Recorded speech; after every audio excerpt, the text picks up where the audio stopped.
এরকম মানুষ রয়েছে যারা সবচেয়ে জঘন্য কথা বলে, কিন্তু তাদের কোনো লাগাম নেই। কথাগুলো আপনার হৃদয় থেকে এসে মস্তিষ্ক হয়ে এরপর তার জিহ্বাতে যাওয়া উচিত, কিন্তু এই পথে কিছুটা লাগাম থাকতে হবে।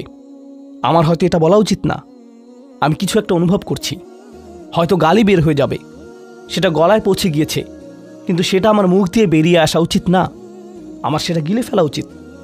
কিন্তু কিছু মানুষ রয়েছে তাদের মাথায় যা আসে তাই বলে ফেলে। কারোর সাথে আপনার 6 মাস পরে দেখা হলো কোনো একটা পার্টিতে, ঈদের সময় অথবা অন্য কোথাও, হে আসসালামু আলাইকুম, আপনি তো মোটা হয়ে গেছেন, সবার সামনেই। এটা কেমন কথা? আপনি এটা মনে মনে আনতে পারেন আর নিজের মনে মনে মাশাআল্লাহ বলতে পারেন, কিন্তু সবার সামনে কেন আপনাকে এই কথা বলতে হবে? হেই, তুমি তো কয়েক বছর আগে পড়ালেখা ছেড়ে দিয়েছিলে, এখনো পাশ করোনি, এখনো ফেল অবস্থাতেই আছো। মানুষ আপনাকে এরকম কথা বলে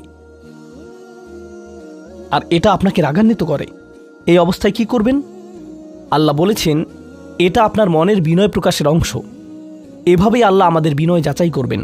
আর প্রসঙ্গক্রমে তারাই হয়ে থাকে আমাদের সবচেয়ে কাছের মানুষ, যার অর্থ আপনি এই ধরনের পরিস্থিতিতে বারবার বারবার বারবার পড়বেন। কিভাবে এটা থেকে বেরিয়ে আসবেন?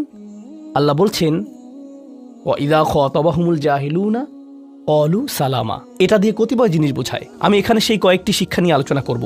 যখন এমনটা ঘটবে আপনার তাৎক্ষণিক প্রতিক্রিয়া হবে শান্তি, ক্বালু সালামা। এটা দ্বারা বিদায়ও বোঝাতে পারে। আপনি বলবেন সালাম, আমি আর এই আলোচনা চালিয়ে যেতে চাই না, আমি সম্মানজনকভাবে আপনাকে বিদায় জানাবো। ও দাঁড়ান, আমার তো একটা মিটিং আছে। এর বাকি অংশটুকু আপনি মনে মনে বলতে পারেন আল্লাহর সাথে দোয়া করার জন্য, কিন্তু এটা তার কাছে প্রকাশ করার প্রয়োজন নেই। শুধু বলুন যে আমার একটা মিটিং আছে, আর সেখান থেকে চলে আসুন, কারণ আপনি এটা নিতে পারবেন না। তারা সেখান থেকে বেরিয়ে আসে সম্মানজনকভাবে, এটা একটা অর্থ। যখন জঘন্য মানুষ আপনার কাছে আসে, বেরোবার পথ খুঁজে বের করবেন। কোরআন এই সূরাতে আরো পরে যা বলেছে যে মাররু কিরামা, সম্মানজনকভাবে তারা এটা অতিক্রম করে চলে যায়। কিছু কিছু মানুষ আছে যারা এমন কথা বলতে চায় যা আপনাকে রাগান্বিত করবে। তারা আসলে এটা করে মজা পায়।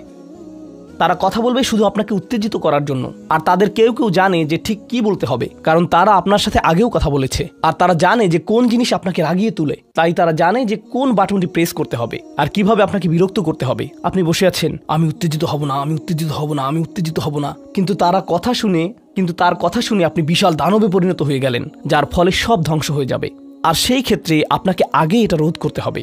আপনি এখানে কথা বলতে পারেন আর বলতে পারেন যে দেখুন, আমি এই বিরোধ চাই না, আসুন শান্তিপূর্ণ সময় ব্যয় করি, আসুন এই বিষয়টা নিয়ে আজ আর কথা না বলি, এতে অনড় থাকুন। এটা দিয়েও ক্বালু